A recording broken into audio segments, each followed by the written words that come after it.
this is a nitpicking little thing, but one kind of small irritation I have with the Droid Bionic is I had a lot of trouble initially getting off this back battery plate. So you've got to really pull it hard, and it's easier to do now than the first few times it was, but it's kind of hard to get off. And not only that though, you've got to remove the battery to get out the microSD card, and the microSD card and the 4G LTE SIM card are kind of packed in there in a really awkward way. So the microSD card slides in and out this way,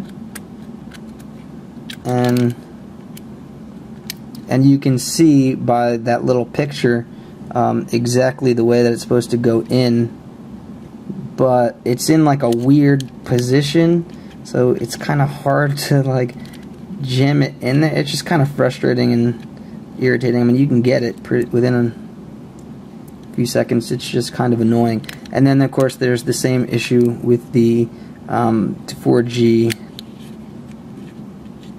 LTE SIM card. So and you're not going to ever really want to take this in and out to begin with, but it's just like kind of difficult to get in there. So this is how you put it in if you want to know. You just look at that picture, and of course this metal part goes on the bottom, and then kind of finagle it. And this is why I found it kind of irritating. So you got that in there now, should be good to go. And then the micro SD card was in there like that. So from Verizon Wireless, it actually comes pre-installed with a 16 gigabyte micro SD card, which is pretty good value. And of course you could buy up to a 32 gigabyte micro SD card, but that was just a small irritation I found with taking out the battery and the different components underneath the battery pack.